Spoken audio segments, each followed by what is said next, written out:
documentaries covering the colonial cycle of Philippine cinema, issues of gender, and Asian environment, and trilogy on the fall of Marcos dictatorship and its aftermath. His formative training in documentary filmmaking in Paris prepared him for the challenging task of documenting the country's social and political ferment in the 80s. Again, let's all welcome Professor Nick Deocampo.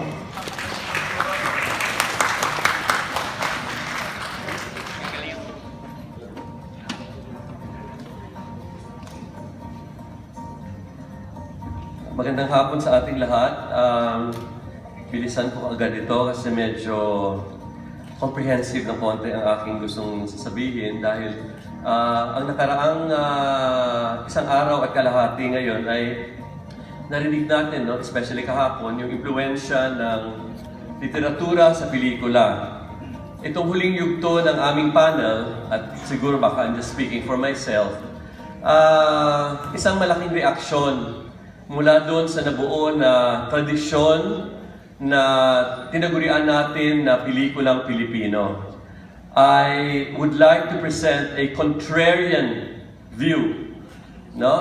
Sa paniniwala na ang pelikula nga ay parang isang uri ng literatura.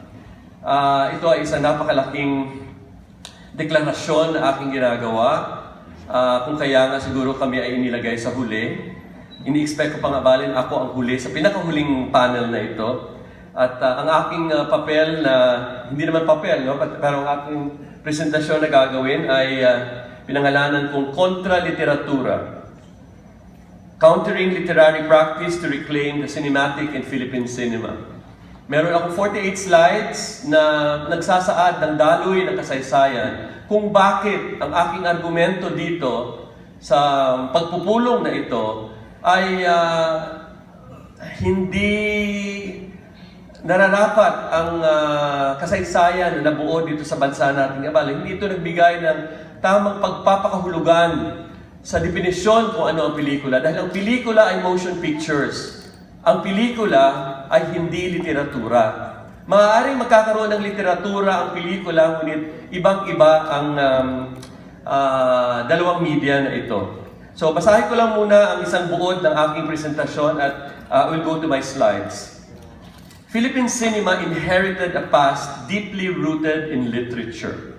Whether through stage plays, novels, comics, or other forms of literary writings, Philippine cinema mined the country's literary heritage for its film narratives. For this reason, the first half of the 20th century saw a local cinema that became highly indebted to the country's literary tradition, adapting literary conventions to shape what otherwise was and let me underscore this, was a cinematic medium.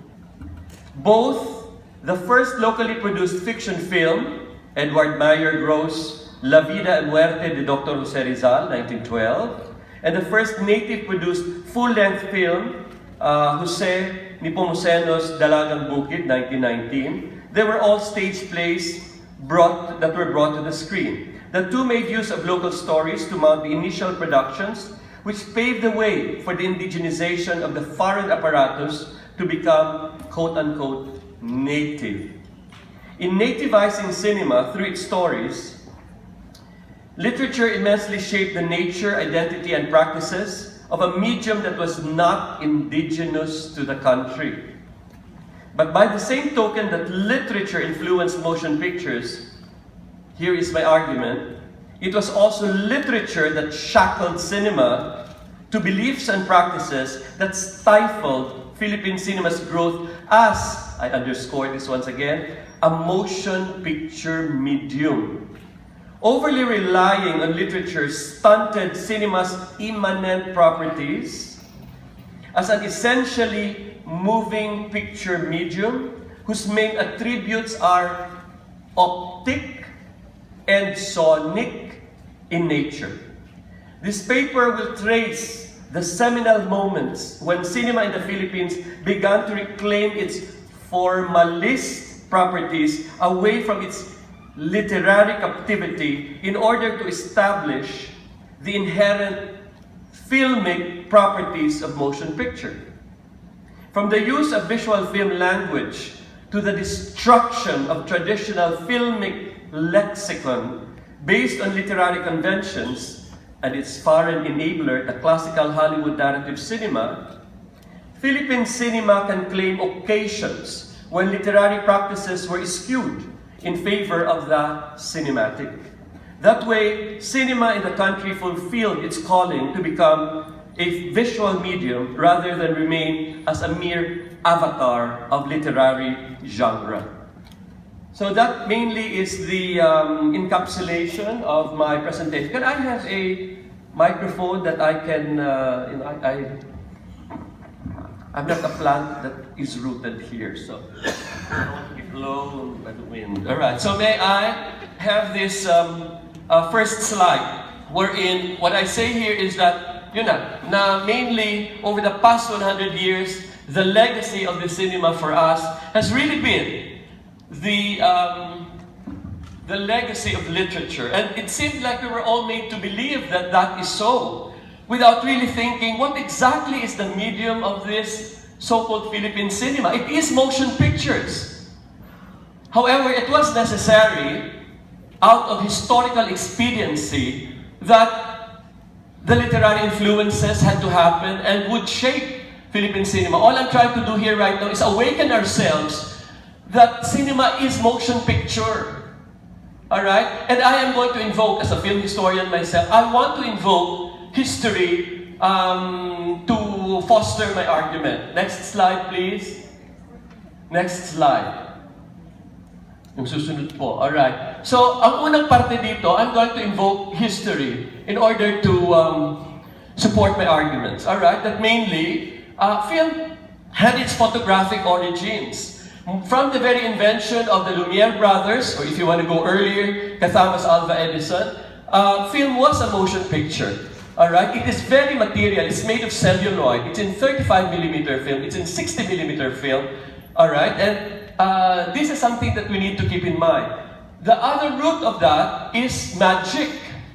Alright? Magic, such as that in the film of George Méliès. All of these are Parisian inventors. Next slide, please.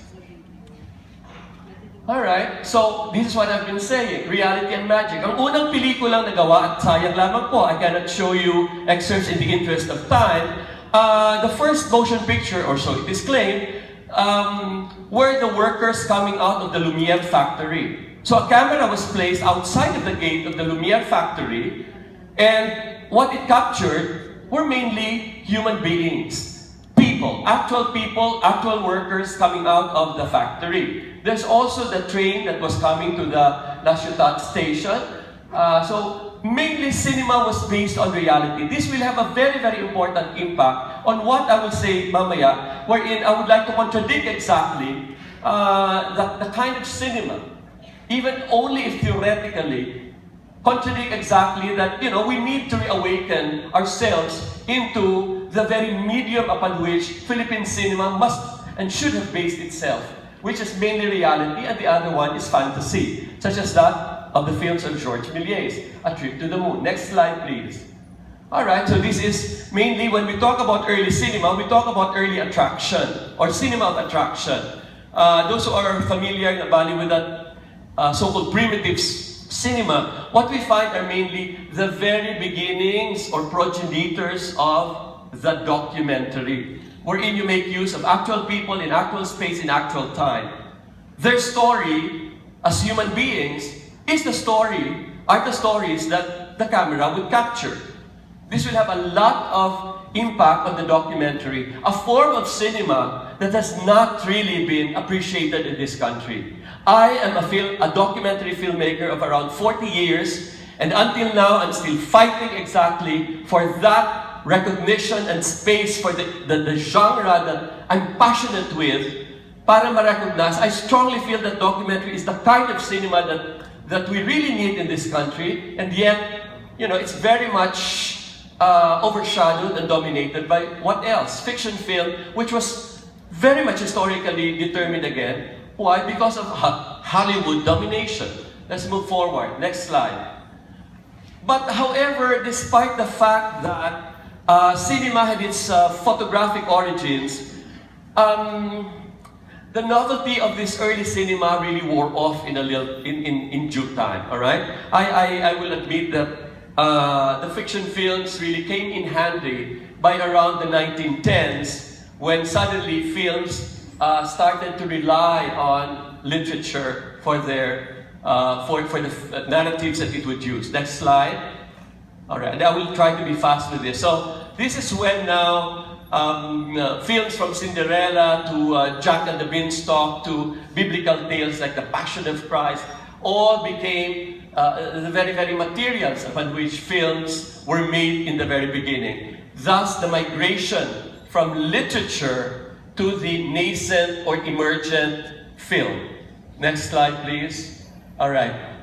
1903 was very, very crucial, because you're going to say, how exactly did literature, which was word-based, all right, how did it really migrate to film, which is motion picture or moving picture based? In 1903, that was really a turning point, with Edwin S. Porter's invention, quote unquote, invention of the film language through editing.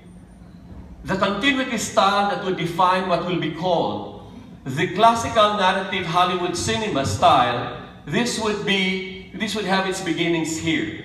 The law of continuity in film, where it is possible now for film to really ingratiate itself, get itself into the very fabric of motion pictures, and therefore galvanize the transition of word-based literature into the motion picture medium. Next slide.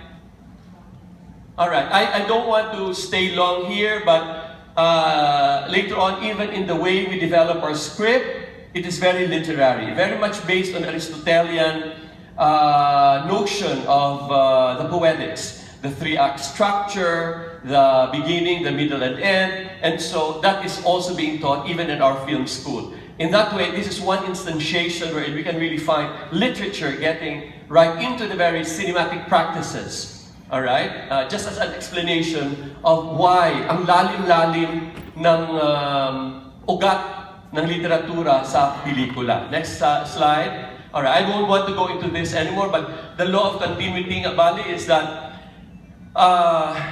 despite the fragmented combination of shots, wherein theoretically one shot should not really be the same as the other shot. However, through the law of continuity, we try to really see a seamless retelling of our story, all right, through this continuity, all right? For example, the shot over the shoulder, shot reverse shot technique, all right, wherein you do not violate the costumes, the location, the space and time, such as this that we see on the screen. If you see that her hair is blonde, it cannot turn into any other color in the next shot. All right? So in other words, what you see in the first shot should be in the next shot. And in that way, the story flows. And in fact, there is this phrase that they say, the story is the master. For somebody like me who believes in experimental films, that is really totally, well, for me, unacceptable. Next slide, please. Okay, narrative films assured survival of literature. I think, in the end, this is what I'm trying to say, that from ancient times to the contemporary stories we have, nalipat na natin, no? Even our myths, yung mga kaharian, kwento ng kaharian natin na bali ngayon, makikita na natin ang representasyon nila sa pelikula. Next slide, please. Alright, now, this is what I'm trying to counter-argue. That there had been moments in the history of world cinema. What is that? All right. World cinema, we're in. I hope my time is not up. All right. I'm just starting. All right. Okay. Because I'm invoking world film history here para makita talaga natin kung saan nanggaling at napakalalim din ng nakaraan ng aking ina-argue dito, kung saan mayroong mode moments in world history wherein there were non-literary films that were made, such as Un Shinandalu, The Andalusian Dog by Buñuel and Salvador Dali, Nanook of the North, for example. Much as in the end they have stories, but they were not literary based. All right, let's move on to the next slide. I list here some other films. Ballet Mécanique, all right, Berlin Symphony of a Great City, Meshes in the Afternoon, the one invoked by Ms. Uliquino kanina, the dance film with Maya Deren, and one of my favorites, one of the classics of abstract cinema, Mothlight. Wherein, next slide, you see in the film nothing more but pasted images of moth wings. Ano kwento? Is it about a moth? Nothing. It's just an interplay of images, of shapes, an explosion of colors. It's light, it's shadows, it's lines, it's configurations that you cannot even predict what's going to happen next. In other words, it's abstract. Let me leave it there lang, not for you to imagine. You can have images such as this. So, ito ba ay may beginning, may middle, may end? Wala. Is this not film? In the canons of those who believe that film is literature, these are not films. There was a time, I remember, way back in the 80s, when I was trying to be a proponent of this kind of cinema here. My God, I ended up on some tabloid cover saying, but short film, Mr. Deocampo, is not film. Documentary is not film. I mean, who are these people who are telling me? And I was just a student here in UP.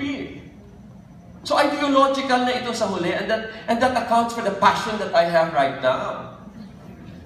Hindi ba? I mean, sino nagsabi na hindi? Ito ang totoong pelikula. This is pure cinema. This is the essential cinema. Naloka kayo? Okay, there's more coming. Alright, punta tayo sa Pilipinas. Kasi gaya-gaya naman tayo, hindi ba? Hindi tayo ang nag-invento ng pelikula. Film was never indigenous to this country.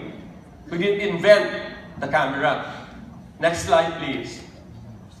Ano ang mga unang pelikula? Tama naman, parang sinundan natin ang nangyari sa, sa world cinema, no? The first films that were made here, of course, were not done by Filipinos. But, just like the workers coming out of the Lumiere factory, the first shot of Escolta in 1899 was about reality. Was it based on a novel by who do you want? The plays of Shakespeare? No. It was a street in Escolta with a tranvia passing by. It had no literary merit, not at all. Alright, so it was a fragment of reality. However, this did not last long. Next slide, please. Alright, ito ang turning point in what we now claim to be Philippine cinema. Because by 1912, two Americans, of course, not Filipinos, would ever start the first production of fiction films in this country. We were not in control of the apparatus. We've got La Vida y Muerte de Dr. Jose Rizal, done by Edward Mayer Gross, advertised in El Comercio and in so many other diarios during the time. They were now based on stage plays. Dito na po, nilocate ng ating ibang historiador na nagsalita kahapon ang kasaysayan ng literary origins of the Philippines. But, let me just remind you na meron akong idinagdag sa diskurso natin kung saan may nauna pang prior history, which is really with so much fidelity to the motion picture. However, it was overtaken nga by literary sources, in this case, stage plays. Next slide. I'm almost in the middle of my presentation. Alright, hindi nagtagal. By 1919, kaya nga 100 years ngayon ang selebrasyon natin ng unang pelikulang, full-length na pelikula na pinroduce ng Pilipino, Dalagang Bukid, at batay din sa isang stage play. Ito na yung ating mga theoretization and discussion about the literary influences. At may narinig ba kayo na dagundong lamang sa ilalim ng cinematic sources. Mukhang pangalawang araw na ito, pero wala akong masyadong narinig na bagay na ganyan. Let's go to the next slide, please. Alright, nakita natin, the first films that were shown, they were all based on it. I don't need to dwell on all of these things because these were all talked about during the past day. Next slide. Next slide. O mga nobela, may nilasong ko ng liwanag.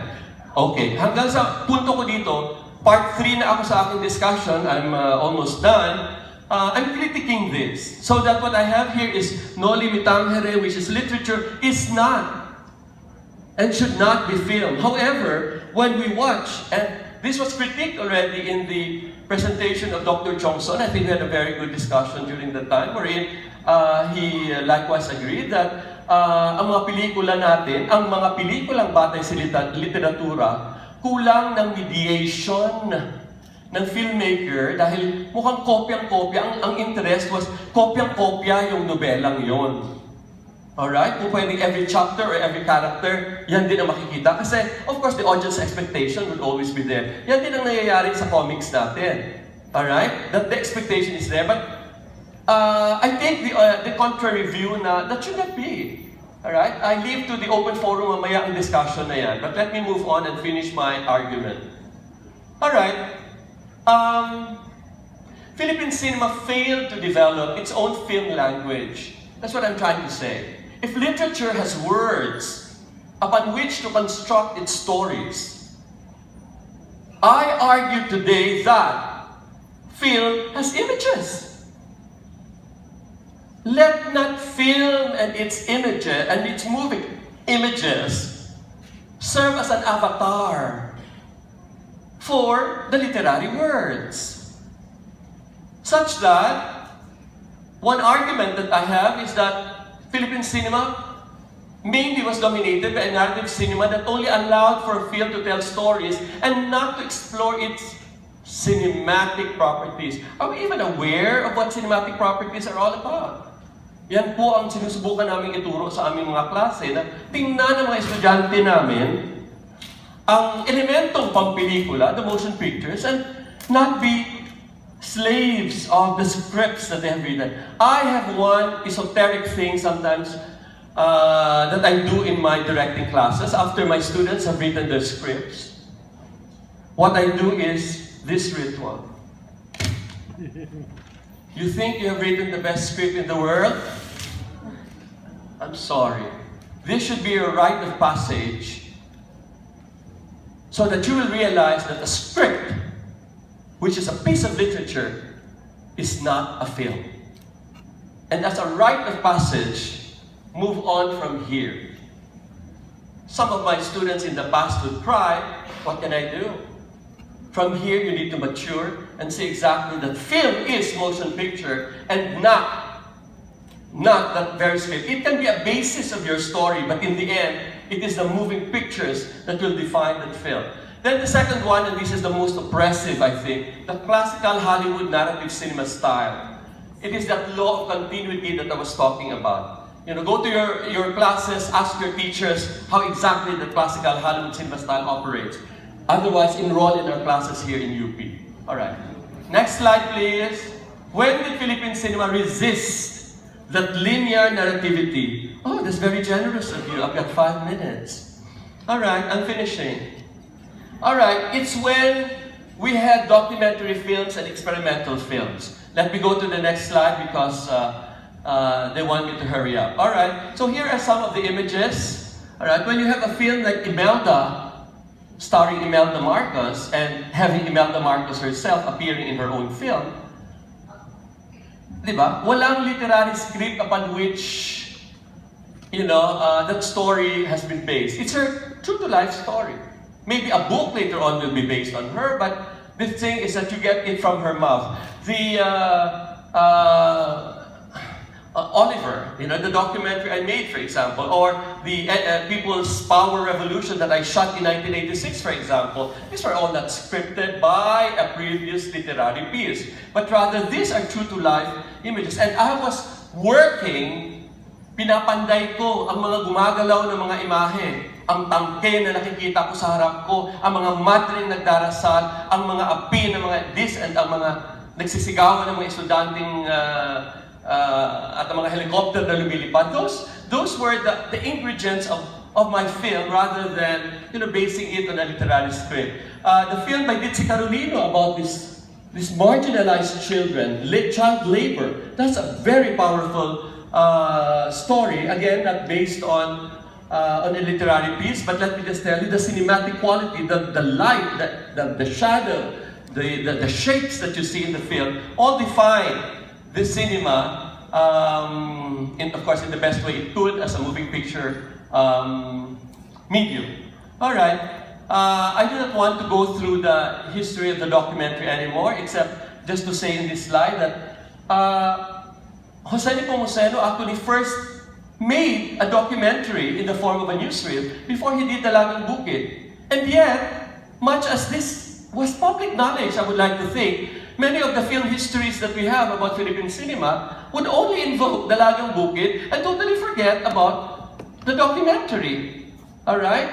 In other words, this form of cinema, which for me is more cinematic than the fiction films that we have, has really been marginalized. Next slide.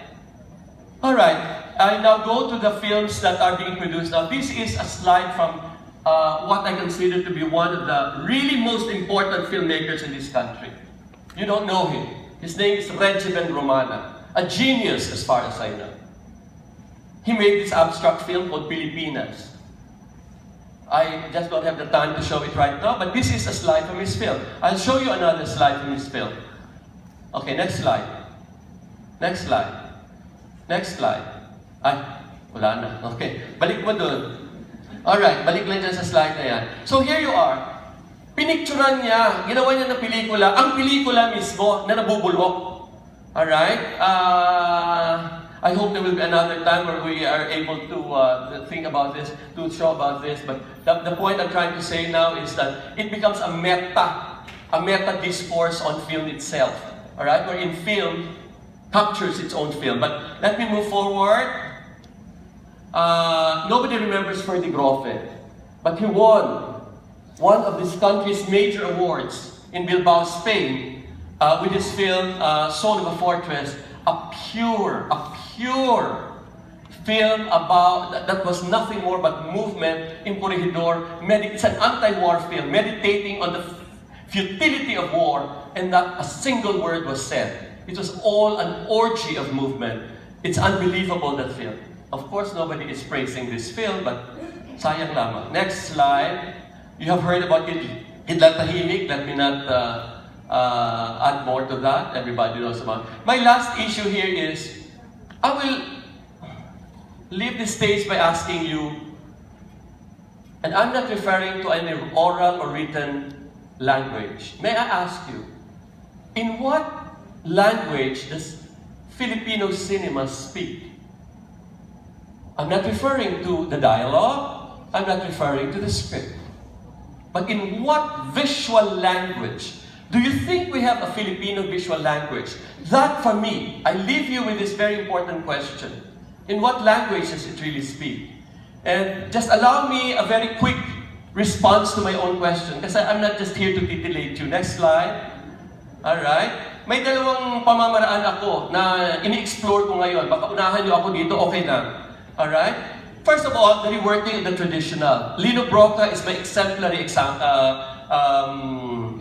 here. Alright? The way he politicizes the cinematic space. I'll show you some examples later on, including the master Eddie Romero. I'll show you that in a little while. And of course, my favorite of all, experimental films, wherein it totally demolishes the whole notion of a literary language.